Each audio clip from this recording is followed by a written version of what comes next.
Bonjour à tous, bonjour à toutes, bienvenue à cette 18e rencontre organisée par Cyrano Éducation et l'ANRAT.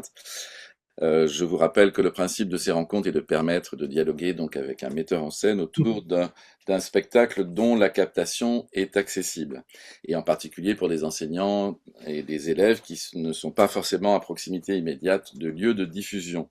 Je vous présente donc Vincent Tavernier, enchanté Vincent d'être parmi nous. Vous êtes metteur en scène, directeur de la compagnie des Malins Plaisirs, que vous avez créée en 1989 et avec laquelle vous avez monté énormément de productions dans le théâtre et l'opéra. Vous êtes implanté à Montreuil-sur-Mer. Votre compagnie est composée d'une troupe d'une quinzaine de comédiens. La compagnie est spécialisée dans le patrimoine théâtral des XVIIe et XVIIIe siècles français. Vous développez un festival d'été en août à Montreuil-sur-Mer, les Malins Plaisirs, un festival de printemps au Touquet, le Printemps Baroque, et par ailleurs vous organisez toute une école du baroque au mois de mars dans la région donc de Montreuil et ses environs.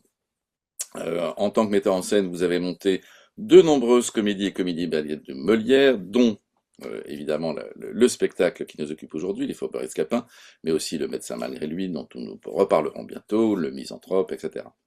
Votre particularité de monter, d'avoir un grand respect pour l'intégralité des textes, votre travail est reconnu et votre compagnie est considérée comme l'une des meilleures spécialistes des comédies-ballets de Molière. En 2022, pour le 400e anniversaire de la naissance de Molière, vous avez monté Le Malade imaginaire, Le mariage forcé et Le Sicilien ou L'amour peintre, qui ont tourné partout en France et aussi enregistré Les Fâcheux à la demande du Centre de musique baroque de Versailles et de France Musique. Nous vous voyons donc aujourd'hui pour parler des Faubourgs Escapins que vous avez montés en 2013 et donc de fait le spectacle continue d'avoir une vraie vie grâce à cette captation que vous avez réalisée le soir même de la première. Alors on va partir déjà de l'œuvre. Donc première question, selon vous, qu'est-ce que racontent les Faubourgs Escapins et quel est l'intérêt de monter la pièce en ce premier quart du XXIe siècle? Eh ben, on va se lancer avec cette première question. Alors, ce que racontent les Faubourgs Scapin, en essayant d'être le plus objectif possible, mais d'abord, on peut dire que ça raconte comment Octave et Léandre, les deux jeunes gens, amoureux de Zerbinette et de Hyacinthe, dans des conditions qui ne sont pas très bonnes, vont essayer de convaincre leurs parents, leur père, Géronte et Argante, d'autoriser ces mariages. Évidemment, les pères le refusent pour mille raisons. Et ils vont se retourner vers Scapin, le valet intrigant, pour arranger leurs affaires. On pourrait dire que ça, c'est l'anecdote de base, celle sur laquelle est construit le scénario. Une vision peut-être plus synthétique des choses, et plus profonde, c'est de dire, ben, c'est surtout comment Scapin invente ruse sur ruse, fourberie sur fourberie pour parvenir à ses fins, et c'est ça qui fait évidemment le sel et tout l'intérêt de la pièce. Euh, J'ajouterais un autre niveau de lecture, ça consisterait à dire, on sera certainement amené à en reparler, que c'est une pièce dans laquelle Molière, une fois encore, montre à quel point ce n'est pas l'argent qui est le plus fort, c'est l'esprit, c'est l'inventivité, la créativité qui est plus forte que l'argent. Et j'ajouterai un dernier point auquel personnellement je suis sensible et que je trouve dans d'autres pièces de Molière, et c'est à quel point le personnage de Scapin apporte dans deux familles qui sont tristes, qui sont dans un chaos affectif et même financier, qui sont dans une profonde mélancolie à certains points de vue. On parle de gens qui sont veufs, d'enfants qui sont orphelins. Ben, comment Scapin déboule au milieu de ça, secoue tout le monde et apporte une puissance de vitalité, de joie qui s'exprime, qui culmine d'un certain point de vue à l'acte 3 quand on entend enfin Zerbinette éclater de rire, cette fameuse scène où elle rit à gorge déployée et qui est très significative. C'est la première fois qu'on entend un vrai rire dans toute la pièce, disons en tout cas venant des personnages. Vous dites aussi que le seul personnage dont on puisse réellement rapprocher Scapin dans la production de Molière, c'est Don Juan. Est-ce que vous pouvez développer cette idée? Alors, c'est une question que nous nous sommes posée, la troupe et moi, souvent quand vous prenez un personnage de Molière, vous allez vite voir dans d'autres pièces de Molière si il y a des références, si on peut retrouver des éléments. Un personnage comme Sganarelle, qu'on retrouve 5, 6 ou 7 fois dans l'œuvre de Molière, on a tendance à se dire, bah, tiens, comment était-il dans tel ou tel autre? Ou le fourbe, ou le valet, ou la servante rusée, tiens, Nérine d'un côté, Lisette de l'autre, Toinette encore. Voilà, on va tendre à le faire. Quand on a cherché à faire ça avec Scapin, évidemment, le premier réflexe, c'est de dire, oh bah des fourbes, il y en a tant qu'on veut dans la pièce. Et celui qui peut-être se rapprocherait le plus de tout ça, c'est le Sbrigani de Monsieur de Pourceaugnac, qui est antérieur d'une année à peu près au Fourberie de Scapin. Je crois que c'est 1670, alors que les Fourberies de Scapin, c'est 1671. Mais on se rend compte très vite que non, il n'y a pas beaucoup de rapport entre Scapin, cette espèce d'impertinence, cette puissance d'imagination, cette façon de conduire toute la maisonnée, tous les personnages qu'il a entre les mains. Et c'est peut-être un détail, mais c'est assez révélateur à quel point, par exemple, Scapin, contrairement à tous ses autres valets, ne demande pas d'argent. Des bourses circulent, mais lui, il prend rien. Il le dit et donne des définitions dans le premier acte de ce qu'est la fourberie, et il le présente comme un art, comme quelque chose d'extraordinaire, comme une qualité. Et cette espèce de satisfaction de lui-même, de conscience de sa force et de sa capacité à remettre en cause tous les pouvoirs. On se rappelle de la très grande réplique qu'il a, ou la tirade qu'il a sur la justice, lorsqu'il se confronte avec Argante, le fait qu'il soit passé par les galères, manifestement, puisqu'il est question de ça là encore dans le premier acte, on a l'impression de quelqu'un qui s'est affranchi de toute cette société, qui la provoque et qui la mène. Et finalement, cette espèce de puissance, cette individualité, cet individualisme, disons, et je ne l'ai retrouvé, je ne l'ai retrouvé que chez le personnage de Don Juan. Avec une différence peut-être majeure, c'est que Don Juan est puni et qui part en enfer à la fin de la pièce, alors que Scapin fait semblant de mourir, mais qui ne meurt pas, et que c'est lui qui gagne en fin de partie. De fait, dans votre mise en scène fait de Scapin, j'allais dire, le grand ordonnateur de la pièce. C'est lui qui tient le brigadier, hein, dès le démarrage, à vue, mais de dos, à l'ouverture du rideau. Vous jouez abondamment de la complicité de Scapin avec le public par une série d'adresses, de regards. Vous faites du public le complice et le témoin de tout ce que Scapin organise.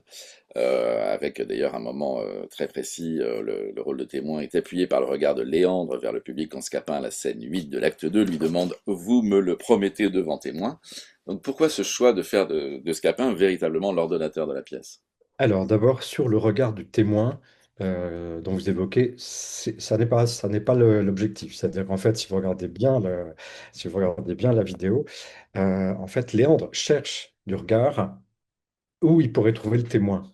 Hmm, Et moi, il s'adresse à ce moment-là pardon, Léandre cherche et s'adresse à Octave. C'est Octave qui dit devant témoin. Euh, d'accord. voilà. Donc, les personnages dans leur ensemble n'ont pas accès au public. Le seul, normalement, Scapin. Ouais. accès au public, c'est Scapin. Alors, d'abord, clairement, c'est une tradition de tout le théâtre occidental depuis l'Antiquité jusque finalement au XIXe siècle ou à la fin du XVIIIe, quand il y a eu un souci de vérisme qui n'existait pas avant, le quatrième mur n'existait pas. Donc, les acteurs et les personnages s'adressaient au public sans aucune difficulté. Ça faisait partie du jeu. Il y a même des situations chez Molière où on arrive à trouver une vérité de jeu que si on applique ce processus de s'adresser au public. Sinon, on est obligé de trouver des arrangements qui font que les scènes se délitent. Et c'est quand on a compris qu'en fait, le partenaire à ce moment-là est le public, que ça fonctionne. Alors, le fait de faire de Scapin, de dire que Scapin est le grand ordonnateur, de mon point de vue, ça n'est pas moi qui l'ai voulu, c'est Molière. C'est Molière qui, pendant toute la pièce, montre Scapin comme l'organisateur, celui qui tire les fils de tous les personnages qui deviennent des sortes de marionnettes entre ses mains. Il en fait en gros ce qu'il en veut.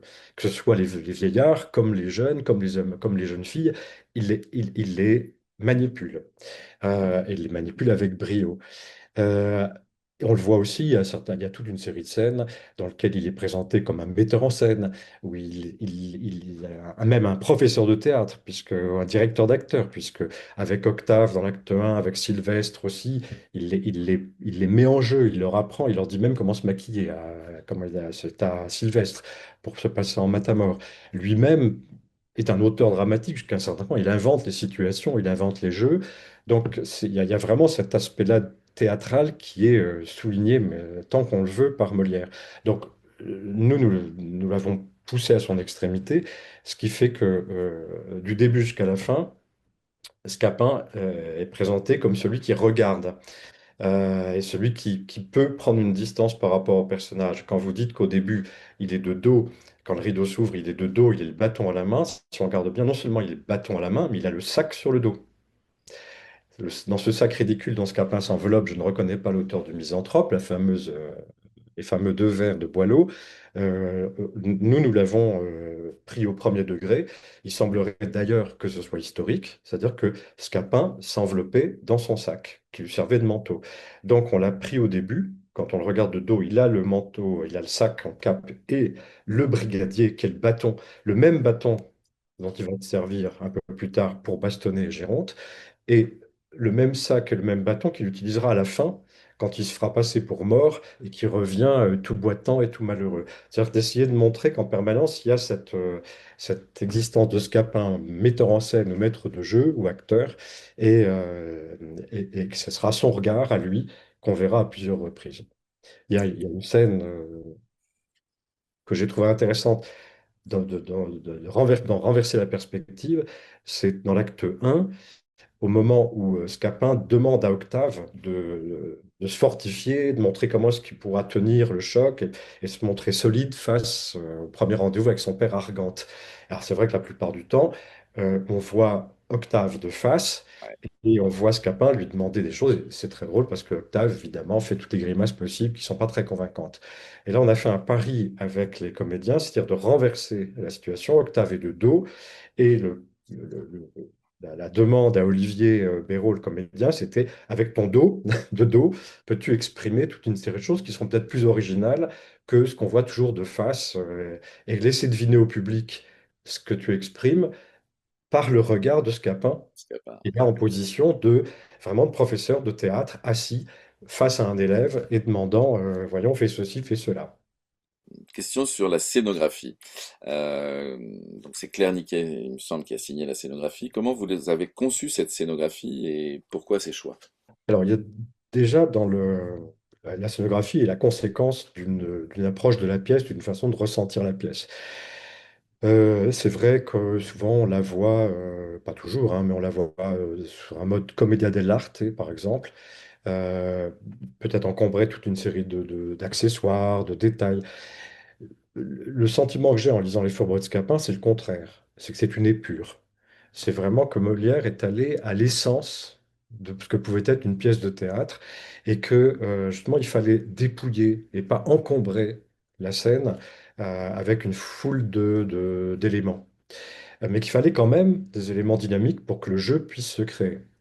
Donc c'est comme ça que progressivement on est arrivé à cet escalier, finalement, ce qui dynamique, donne la dynamique de jardin à cour. Alors, aussi en réfléchissant d'une façon très simple, c'est-à-dire que ça, c'est supposé se passer à Naples, donc un port, et dans tous ces ports de la Méditerranée, mais même dans des communes comme Montreuil-sur-Mer, que donc je connais bien, il y a une ville haute et une ville basse. La ville basse, c'est le port, là où justement il y a tous les artisans, tout ce qui sent pas bon, les pêcheries, les tanneries, etc. Et puis les gens riches, qui tirent d'ailleurs leur profit du port en question, eux, ils habitent dans la ville haute où ils ont fait bâtir leur maison. Et donc, on s'est dit qu'avec Claire Niquet, la décoratrice, la scénographe, que c'était intéressant de montrer cet aspect ville haute, ville basse. Et que là où on était en place, c'était le chemin entre l'un et l'autre qui pouvait causer des circulations et se dire, bah oui, j'arrive de chez moi en ville haute, je vais au port en ville basse. On nous dit que Géronte et Argante arrivent au port et vont chez eux. Donc tout ça nous donne des circulations. À partir de là, si on regarde l'escalier en question, il n'est pas uniforme, c'est-à-dire que c'est pas une série de marches. En fait, il y a deux plateaux intermédiaires. Ces plateaux, pour nous, c'est des tréteaux, ce sont des scènes. C'est-à-dire qu'à un certain moment, les personnages se retrouvent placés sur ce petit espace-là, qui fait en gros 2,50 m sur 1,50 m de profondeur, et qu'on peut y mettre en valeur tel ou tel élément qui paraîtra intéressant. Par exemple, dès le début, quand il y a le grand récit de Octave qui dit comment est-ce qu'il a rencontré Hyacinthe, dans quelles circonstances, ce récit, Octave le joue uniquement sur ce plateau pendant que Scapin le regarde comme étant un spectateur. Et c'est vrai que ça permet aussi d'avoir au lointain et à la face de cet escalier des espaces qui nous permettent de jouer, de sauter. Donc c'est à la fois très simple et ça offre toute une série de possibilités expressives, c'est-à-dire de jeux pour les comédiens qui peuvent s'amuser avec ce dispositif. Il est très dynamique, mais aussi qui force à l'épure. C'est-à-dire qu'il y a des moments où vraiment on peut jouer en ligne et aller à l'essence des choses. Alors on y a rajouté ensuite ces grandes maisons qui sont juste des silhouettes pour évoquer ces villes du sud dans lesquelles les rues sont étroites et tout en haut, et les maisons tout en hauteur, et derrière le ciel, c'est en plein air, la mer n'est pas loin, tout le spectacle se déroule sur une journée, donc ça nous permet aussi d'avoir une qualité esthétique et des personnages qui se profilent sur ce fond, et de montrer justement que, en tout cas autant que possible, que cette pièce est une essence, est une épure de ce que peut être le théâtre.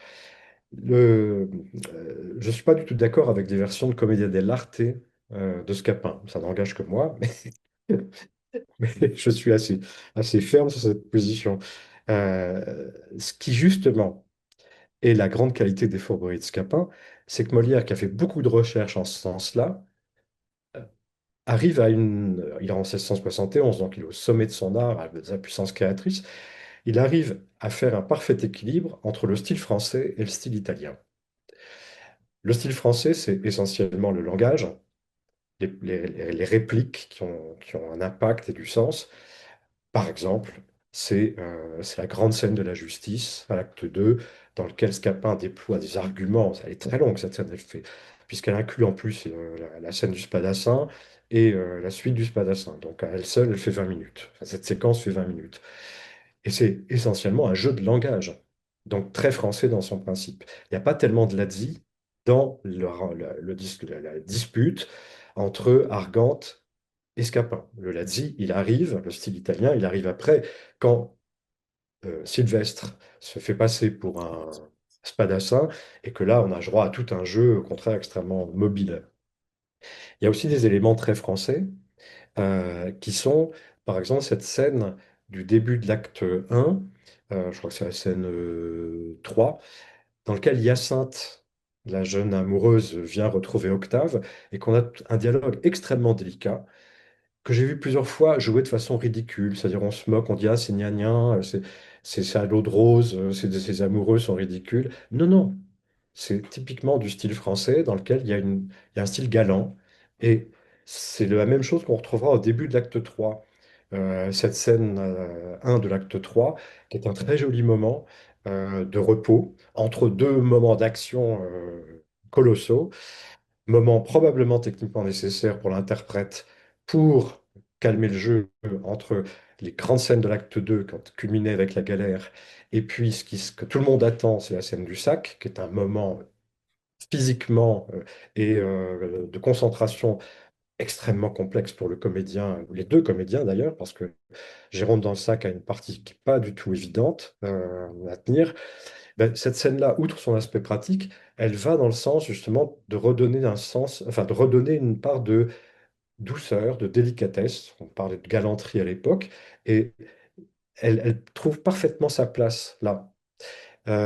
C'est aussi dans le cas, les occasions pour Scapin de parler de ce qu'il est et de comment est-ce qu'il voit le monde. C'est dans cette scène de l'acte 3 qu'il y a la fameuse réplique Et je hais ces cœurs pusillanimes qui, pour trop prévoir la suite des choses, ne veulent rien entreprendre, qui est une déclaration théâtrale absolument fabuleuse que tous les metteurs en scène et les comédiens qui se lancent dans la création de spectacles sans être sûrs de leur subvention pourraient mettre en épigramme leur mise en scène.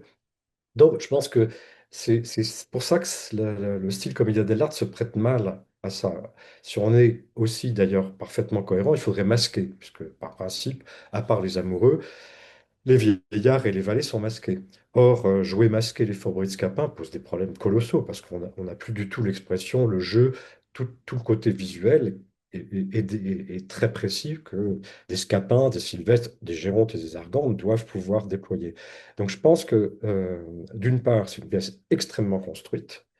euh, dans lequel il y a une architecture sur laquelle on reviendra peut-être qui est remarquable, mais il y a surtout cet équilibre très intéressant entre le style français et le style italien, cette synthèse qui fait que c'est une pièce qui, du point de vue du style, est particulièrement importante. Enfin, je pense que c'est une des très grandes pièces de Molière. Merci. Est-ce que vous pouvez dire également un mot sur le choix des costumes? Parce qu'il y a les costumes des pères, hein, Argante et Géronte, qui sont assez similaires, une petite variation, mais quand même assez similaires, et après la génération suivante, avec des couleurs souvent un peu pastel. Enfin voilà, comment expliquez-nous ces choix de costumes? Alors, il y a une première réponse qui est assez simple, c'est que comme toujours, dans la démarche que nous avons, la compagnie, pour nos spectacles, il y a toujours d'essayer de se référer ou d'aller voir ce qui se passait à l'époque. C'est-à-dire d'essayer d'oublier finalement toutes les strates qui se sont accumulées, en l'occurrence depuis l'époque de Molière jusqu'à aujourd'hui. C'est une démarche qui est celle du monde de la musique baroque, auquel moi je suis très sensible.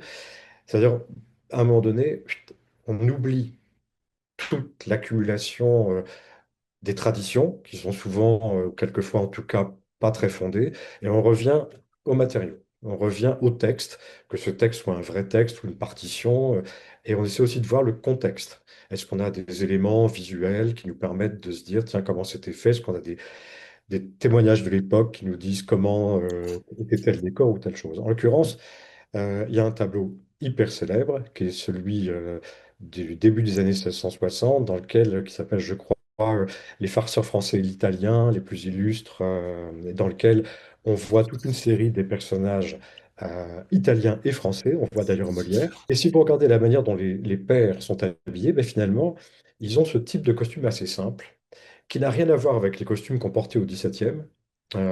C'est pas des costumes qui cherchent à évoquer la réalité du XVIIe siècle, c'est des costumes détachés. Ça, c'est une tradition de la farce, autant française qu'italienne, dans lequel les personnages sont stéréotypés par leurs costumes. Et les costumes, d'ailleurs, bien souvent, à cause justement de l'origine de la farce ou de sa cristallisation au XVIe siècle, renvoient davantage, si on veut vraiment être sensible aux effets de mode, à ce qui pouvait se porter au XVIe siècle. Par exemple, ils ont des fraises ou des Ah collerettes ouais. qui théoriquement sont plus du tout à la mode au temps de Molière. Au contraire, quand Molière évoque un personnage qui porte une fraise, ça a l'air de dire qu'il est complètement dépassé et qu'il est vieux jeu. Il y a ces allusions-là dans l'école des maris, par exemple. Donc, c'est là-dessus qu'on est parti pour avoir des références des costumes. Et les couleurs sont pas brillantes et surjouées, elles sont en général assez simples. Alors, est-ce que c'était dû au fait que, comme l'éclairage était aux bougies essentiellement, il fallait que ça ressorte d'une certaine manière? Ça, j'en sais rien. Mais on a, à partir de là, avec Éric Plaza-Cochet, le costumier, on a joué sur ces douceurs-là. Et justement, qu'il n'y ait rien de criard. Non, c'est encore une. Ces costumes sont pas historiques. On le voit très bien pour les deux vieillards, mais les deux vieillards, ça se rapproche un peu comme Scapin Sylvestre de ce qu'on peut voir dans les tableaux de l'époque. Les enfants, les jeunes, sont effectivement plus doux. Octave en particulier, le jeune homme rêveur, comme Hyacinthe, sont des bleus et des roses. Et les costumes des filles sont complètement hors tout. C'est-à-dire ce qu'elles portent pourraient se rattacher à beaucoup d'époques, y compris même les années 1950, par exemple, pour ce que porte Zerbinette, pour avoir la fantaisie de la pseudo-bohémienne. Donc voilà à peu près pourquoi les costumes sont comme ça. Et ça évite aussi peut-être de trop classer socialement les personnages. Géronte et Argante ne sont pas des nobles, ce sont des bourgeois qui font des affaires, ce sont des commerçants. Et leurs enfants ne sont pas non plus des nobles, ce sont des gosses de riches. Voilà. Si je reviens sur la Céno, parce qu'il y a cet ouvrage assez fondamental de Philippe Cornouaille, les décors de Molière. Est-ce que vous avez regardé un petit peu ça aussi pour cette scénographie Alors, je l'ai pas regardé parce qu'à l'époque, l'ouvrage, il n'existait pas. Euh, D'accord. Relativement récent, et j'ai rencontré son auteur qui a bien voulu nous aider au moment où on travaillait sur Les Amants Magnifiques, donc D'accord. en 2017. Et on avait travaillé pour savoir comment ça s'était passé la création à Saint-Germain-en-Laye, comment est-ce qu'on évoquait une mer, etc. Alors, en l'occurrence, non, on s'est pas référé à ça, mais on s'est référé plus à un contexte d'époque, quand même, qui est que Molière a fait cette pièce apparemment parce que, il fallait une pièce pas trop compliquée, au moment où le théâtre du Palais Royal, son théâtre était en travaux, c'était un chantier, parce que, il voulait y créer Psyché. Alors, Psyché est une tragédie-ballet en 5 actes, enfin, une pièce à machine colossale avec des distributions énormes qui avait été créée à la cour avec un succès immense. Et Molière s'est dit, bon, je vais ramener ça dans mon théâtre.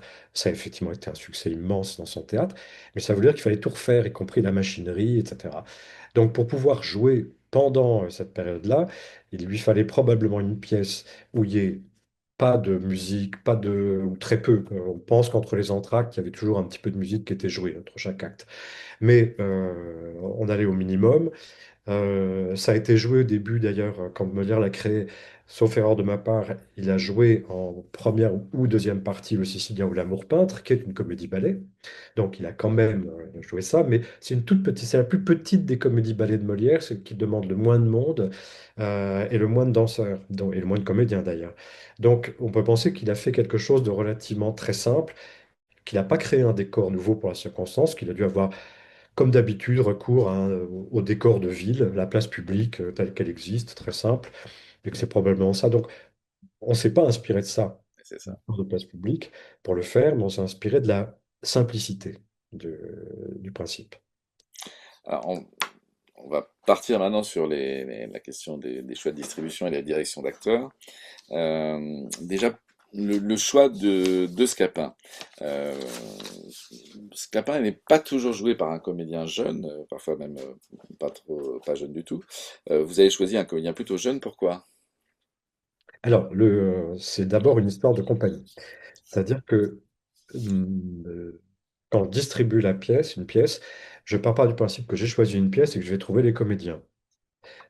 Depuis le début, c'est une compagnie, c'est-à-dire que ce sont des comédiens et comédiennes qui travaillent ensemble, et j'essaie de trouver les pièces qui vont pouvoir les mettre en valeur et les mettre en jeu le plus possible tous.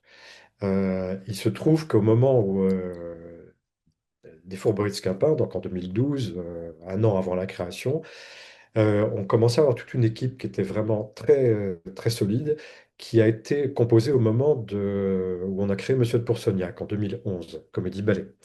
Et là, on avait procédé au recrutement de nouveaux comédiens, en particulier pour jouer les jeunes premiers. Et j'avais à ma disposition 9 comédiennes et comédiens dont je trouvais qu'il y avait un véritable équilibre entre les plus âgés, les moins âgés, les carrément jeunes. Et que quand je cherchais ce que je pouvais trouver dans le théâtre patrimonial qui aurait été intéressant, ben, finalement, j'avais toute ma distribution devant moi. Je pouvais sans hésitation dire un tel, un tel, un tel, un tel. Au moment où ils en sont dans leur parcours, ça devient intéressant. Et Laurent Prévost, qui joue Scapin, était à un moment où justement, il avait joué Sbrigani, le fourbe Sbrigani dans Monsieur de Pourceaugnac. On a donc tenté une expérience, enfin une mise en bouche en 2012 en montant Le médecin volant, qui est une farce de Molière, là, très, très italienne, où il faut avoir recours à beaucoup de virtuosité. Et Laurent a pris le rôle de Sganarelle, celui qui, si on connaît l'histoire, doit jouer, entre autres, les jumeaux. Donc il joue deux personnages à lui tout seul.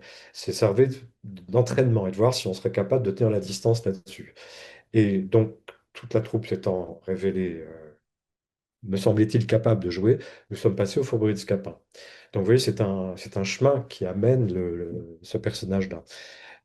Qu'il apparaisse jeune, alors oui, Laurent, bah, en tout cas à l'époque, il était relativement jeune, il a quand même, de mémoire, il avait 35 ans. Et ce Scapin, il est difficile de lui attribuer un âge. C'est Molière qui l'a joué. Alors Molière, quand il l'a joué, il avait 40... c'est 1871, il avait 49 ans quand même.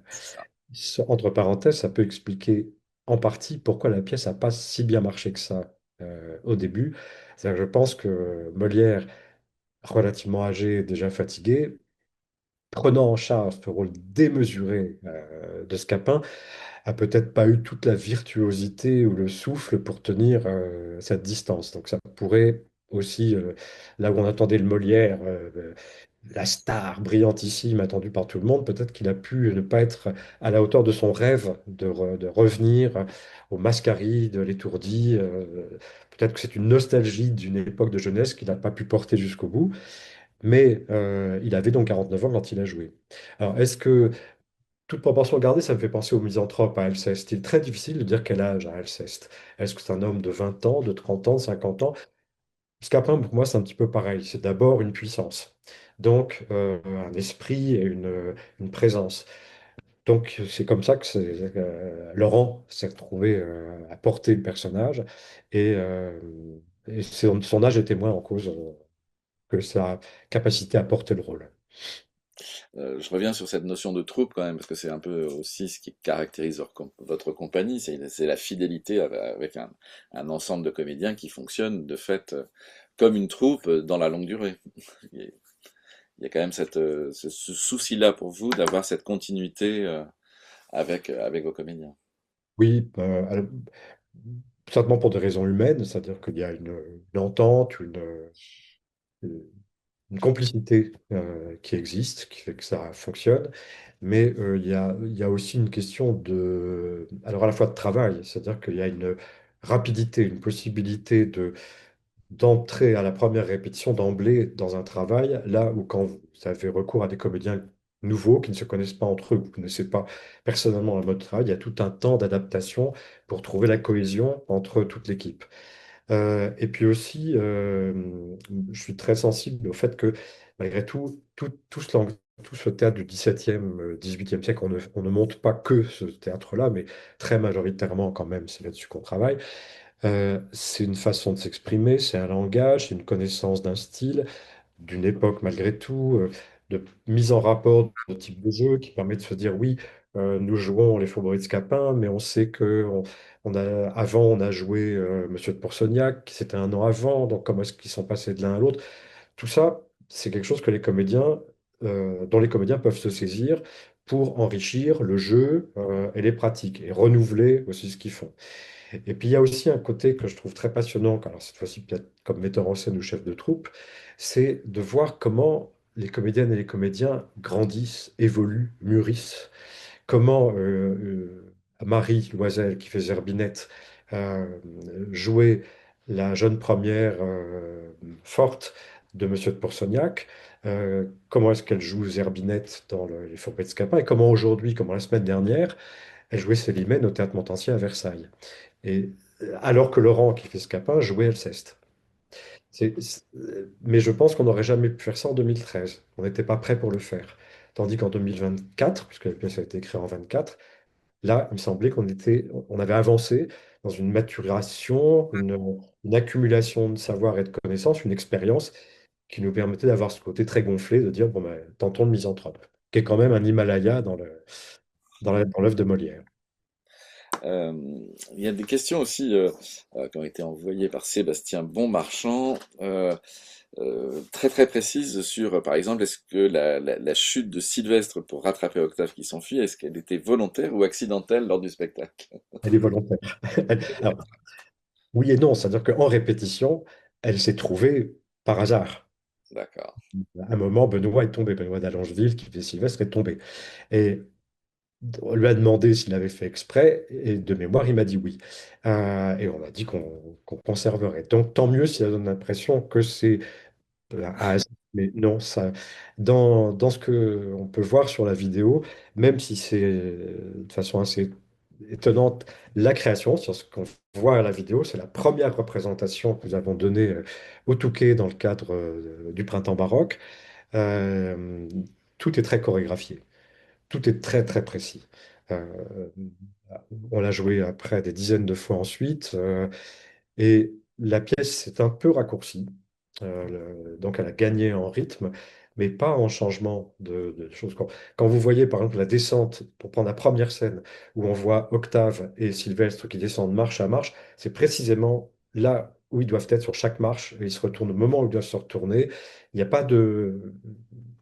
Les répétitions ont permis de fixer ça, et c'est fixé. Et c'est fixé. Euh, Sur autre question précise aussi, dans l'acte 1, scène 3, avez-vous choisi de laisser Octave tomber en arrière et être rattrapé par Sylvestre pour rappeler les exercices traditionnels de théâtre? Question Ah, piège. non. Non, ça s'est trouvé là encore en répétition. C'est-à-dire ce qui nous a intéressé, c'est de montrer ce petit Octave tellement fleur bleue face à un tsunami scapin, comment est-ce qu'il est tétanisé par ça et comment d'ailleurs ce qui l'a intéressé, c'était pas tant qu'il se renverse que le fait qu'il soit bloqué comme ça. C'est-à-dire qu'on voit ensuite Benoît qui le lâche et il est toujours raide, toujours impliqué. Donc ce sont des choses qui se trouvent en répétition. Alors, peut-être qu'inconsciemment, les comédiens retrouvent des choses qu'ils ont fait quand ils étaient en cours de théâtre. Et bien, effectivement, c'est un exercice très, très traditionnel et très intéressant de confiance dans les partenaires. Mais on pourrait multiplier cette confiance, par exemple, dans les scènes où Sylvestre en Matamore poursuit Argante et où il tombe, où il chute. On voit par exemple que Argante tombe carrément derrière le décor. C'est des choses qui sont répétées, mais tout ça, c'est des questions aussi de confiance des uns avec les autres. Et c'est pour ça que ça doit être extrêmement précis. Les jeux avec les épées, par exemple, que ce soit le moment où Octave veut obtenir de Scapin des aveux qui seront assez désastreux pour son image, euh, ou justement la scène du spadassin, on ne peut pas se permettre d'être flou sur l'endroit où l'épée sera, même si l'épée évidemment est mouchetée, mais il faut que ce soit extrêmement précis. Et c'est ça qui donne ce côté à ce moment-là, d'ailleurs peut-être plus italien, ce côté très bougé.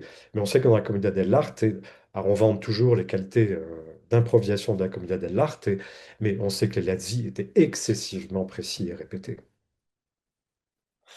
Euh, alors, question là aussi précise sur la fameuse scène 2 de l'acte 3. Question de Nicolas Payen. Comment envisager la mise en scène de la scène du sac, effets spéciaux, violence, humour, performance de Scapin qui mime jusqu'à en devenir entre guillemets fou, d'autres personnages et des animaux. Donc voilà, cette fameuse scène, comment vous l'avez travaillée? Alors, il y a au moins trois scènes qui sont des fameuses scènes dans les Flambeaux de Oui, c'est clair. Scapin. Il y a, dans l'ordre chronologique, il y a la scène de la justice, c'est-à-dire celle de l'acte 2 entre Argante et Scapin, la scène de la galère, évidemment, entre Géronte et Scapin, et la scène du sac entre Géronte et Scapin. La première chose, c'est qu'on a, dans le schéma de répétition qu'on a décidé, on a eu la chance de pouvoir répéter en série de 15 jours chaque mois. C'est-à-dire qu'il y a eu trois sessions genre, j'imagine, comme ça a été créé en février, de mémoire, ça doit être octobre, novembre, décembre, c'est ça. Et chaque fois pendant 15 jours. La première chose qu'on a faite avec les comédiens à la première session, c'est de mettre ces trois scènes-là en jeu. C'est-à-dire en disant ce sont les plus complexes, les plus difficiles. Il faudra qu'on leur laisse le temps de se faire, de mûrir et de chercher.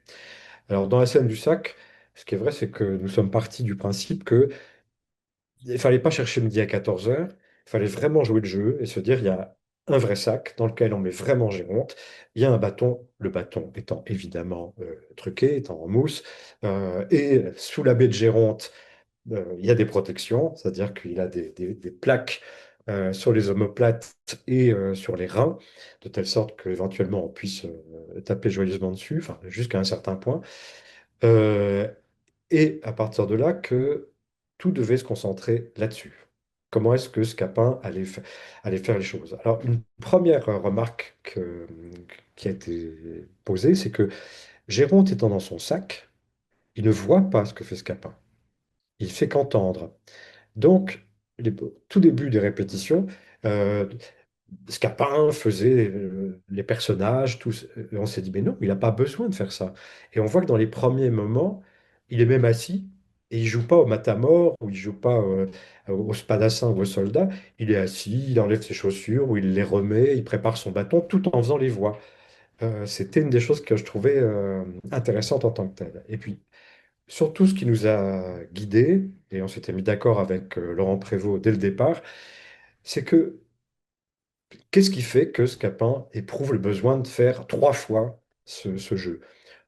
En fait, la vengeance qu'il veut exercer sur Géronte, la première fourberie, la première bastonnade devrait suffire largement. Normalement, Géronte, on n'a plus plein le dos et c'est tout à fait assez. Or, Scapin resserre, remet le couvert avec une deuxième fois et surtout, il en met une troisième couche où là, il fait, si on compte ce que Molière a fait, il joue six personnages différents en même temps. Alors, qu'est-ce que veut dire cette espèce de montée en puissance? Qu'est-ce que veut dire cette espèce de montée en folie du personnage?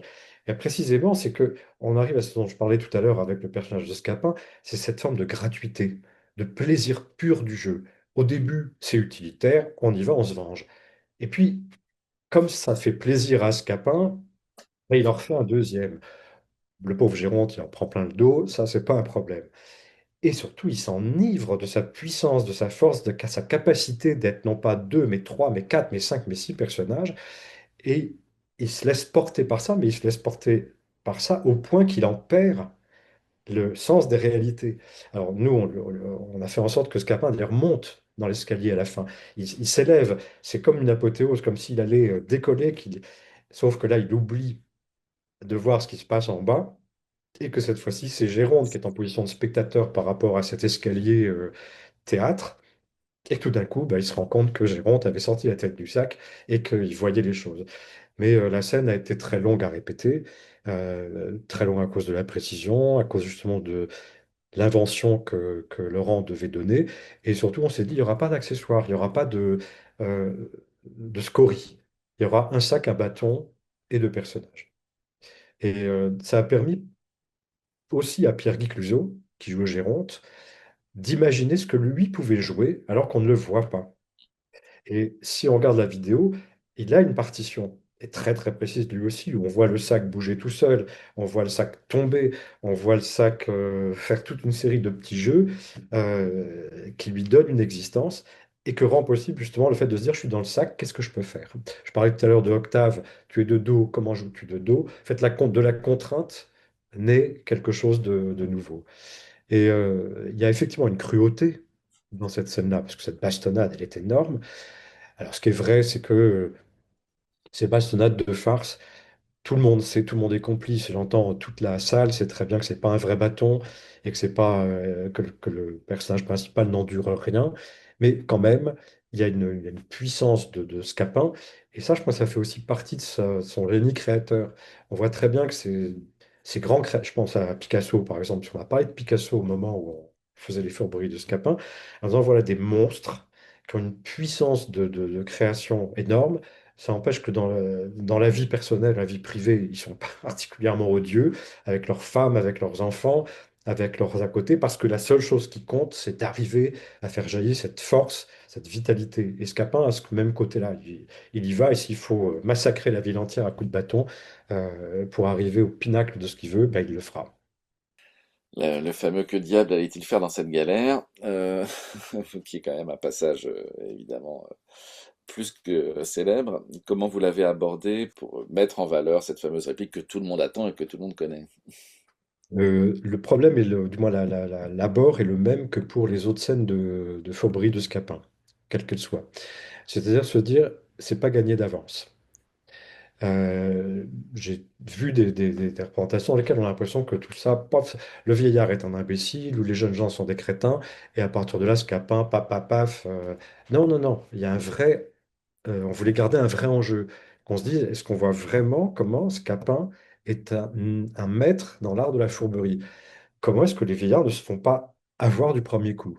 Et d'ailleurs, les scènes sont remarquablement structurées.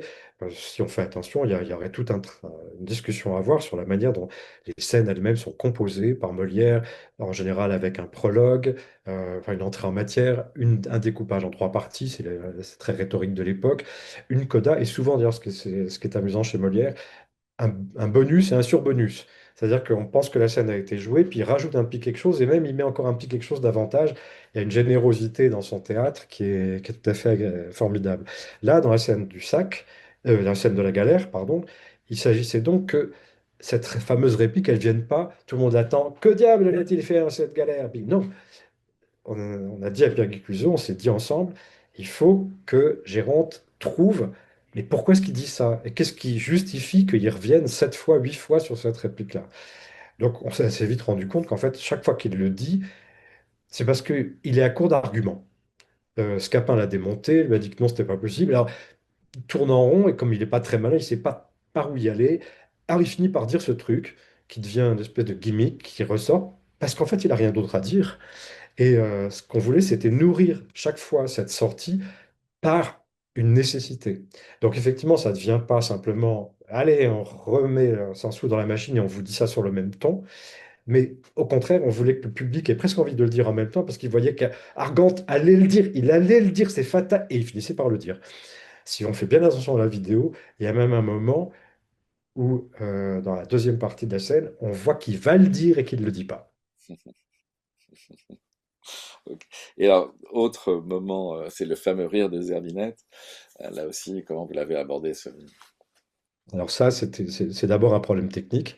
Donc, on a commencé par jouer, enfin par voir comment, sur le plan respiratoire, il fallait tenir les choses. Donc, ça a été c'est un sacré travail pour Marie Loisel, et elle y est très bien parvenue. Mais au démarrage, c'est une scène aussi qu'on a abordée dès la deuxième session, en disant il faut le temps que Marie intègre ce processus technique qui était que c'était presque pas l'humeur qui comptait, c'était le fait de pouvoir respirer correctement pour arriver aux fameuses quintes de rire, à ces escaliers de comment est-ce qu'on on porte ça sur le diaphragme, où est-ce qu'on respire, comment est-ce qu'on fait en sorte que ça fonctionne. Donc on est d'abord passé par le processus technique. Et une fois que Marie a commencé à être très à l'aise avec ça, alors on est reparti à zéro, et cette fois-ci on a joué les intentions. Mais c'est une scène qui n'est pas commode. C'est certain Non, que c'est c'est ça. pas évident. Ok. Euh, Autre question, sur la scène 1 de l'acte 3, donc c'est Laurent Collin qui nous avait envoyé cette question. Il dit donc la scène 1 de l'acte 3 casse le rythme et alourdit la pièce. Toutes les mises en scène de Scapin que j'ai vues en ont fait ce qu'elles ont pu. Comment l'avez-vous appréhendé et géré? Alors j'ai répondu en partie tout à l'heure. Ouais. C'est-à-dire, je pense que la question ou le problème vient de ce que il est abordé dans le mauvais sens. La question, c'est pas est-ce que cette scène alourdit, hein, c'est cette scène, si elle a été voulue par Molière, qui est un génie de ce point de vue-là dans l'organisation de ses pièces, c'est qu'elle tombe au bon moment et qu'elle a sa raison d'être. Donc si elle apparaît comme un problème, c'est que ce qui est avant ou après n'était pas juste. En fait, il faudrait presque partir de cette scène-là et se dire comment est-ce qu'elle apparaît logique et parfaitement intégrée dans le processus. Comme je vous l'ai dit, c'est une partie qui est tout à fait euh, emblématique à la fois du style galant. On a cette discussion entre Zerbinette et Hyacinthe qui permet de parler de Zerbinette, de dire ce qu'elle est, et elle permet aussi à Scapin de dire ce que lui pense, par exemple, de l'amour. Je sais plus cette réplique où il dit que euh, les difficultés qui se mêlent aux choses réveillent les ardeurs, augmentent les plaisirs. Donc il y a bien cette notion de plaisir qui est très nette chez Scapin. Donc je pense que si le rythme des scènes de l'acte 2, puisque se sont enchaînées la grande scène de la justice, puis la scène de la galère, sont justes, à ce moment-là, on a besoin, même comme spectateur, d'un repos. On a besoin de Non, cette une espèce question de rythme. Ouais. un repos pour le comédien. Je pense qu'on ne le voit pas sur la vidéo, mais il est de dos au public. D'ailleurs, il se prépare, il enlève sa veste, et ce qu'on ne voit pas, c'est qu'il boit un coup d'eau. Il est en train de se préparer physiquement, alors qu'il a l'acte 1 et 2 dans les jambes, à aborder la scène du sac. Et pour Molière, il y a dû avoir quelque chose de sensiblement pareil. Mais ça ne suffirait pas à justifier la qualité de cette scène.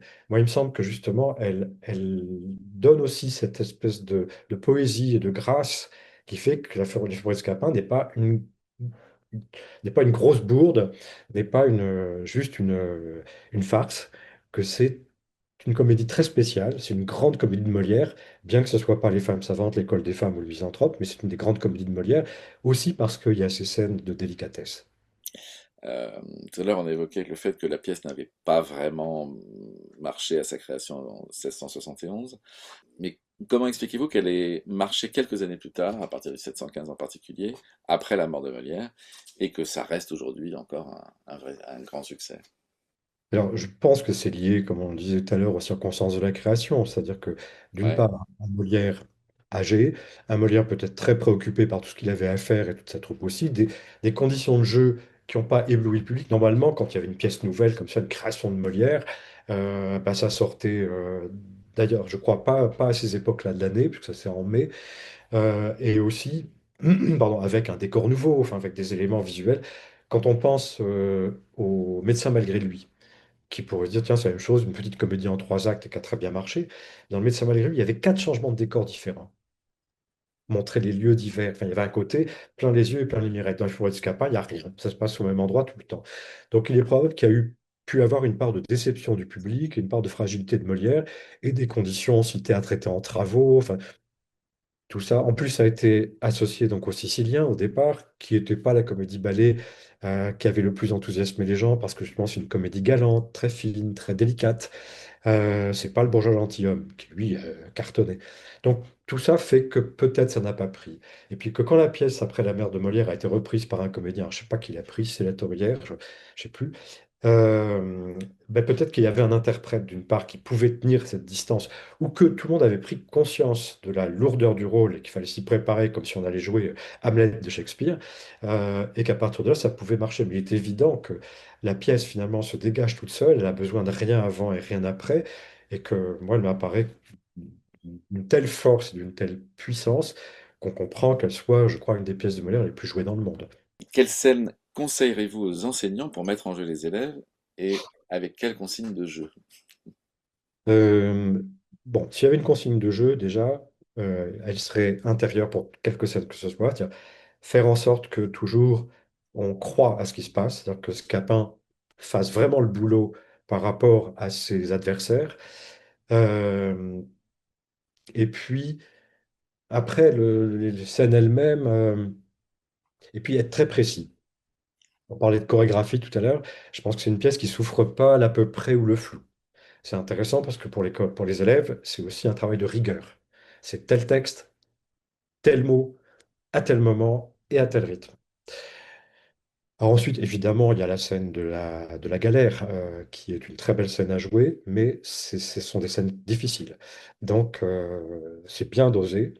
Alors, j'aurais presque tendance à conseiller plutôt des scènes plus simples, mais qui demandent cette même précision. C'est-à-dire que on a évoqué tout à l'heure la scène de l'acte 1 dans lequel Octave est mis en scène par Scapin. Il y a 3 personnages, il y a du jeu. Sylvestre qui dit rien ou quasiment. Qu'est-ce qu'il joue? Qu'est-ce qu'il fait? Qu'est-ce que c'est qu'un personnage qui ne dit rien? Souvent pour des élèves, c'est ah monsieur, j'ai pas de texte. Mais justement, c'est parce que vous n'avez pas de texte que ça devient intéressant. D'abord, vous n'avez pas besoin de faire un problème vous n'avez pas de problème de mémorisation. Ah, là c'est bien. Et puis, il faut trouver ce que vous jouez. Donc il y a cette scène-là que je trouve très bien, peut-être même d'ailleurs la scène qui précède avec Hyacinthe, qui est une jolie scène de dialogue et qui n'est pas facile à jouer. Il y a la scène du Spadassin, qui est très rigolote à faire, entre Argante, Scapin et puis Sylvestre déguisé. Donc là, il y a du jeu, ça a besoin d'être très précis. De la même manière que peut-être la scène de Léandre, qui fait avouer à Scapin toute une série de forfaits très drôles et qu'elle demande beaucoup de précision. Donc voilà, moi c'est celle que j'aurais tendance plutôt à choisir ces pièces, ces scènes qui sont pas très longues, ou pas trop longues, qui sont très précises et qui demandent du jeu physique, plutôt que les très grandes scènes qui sont compliqué et où finalement les élèves risquent peut-être de perdre plus de temps à vouloir mémoriser le texte qu'à le jouer. Je vous remercie mille fois pour cette rencontre. Je pense que ça a quand même apporté beaucoup de matière à tous les enseignantes et enseignants qui abordent cette pièce via la captation pour approfondir l'analyse avec leurs élèves. Mille merci, Vincent, et puis donc à très bientôt puisque nous organisons avec vous une prochaine rencontre. Donc nous aurons l'occasion de vous retrouver. Merci à vous. Bonne journée. Bonne journée.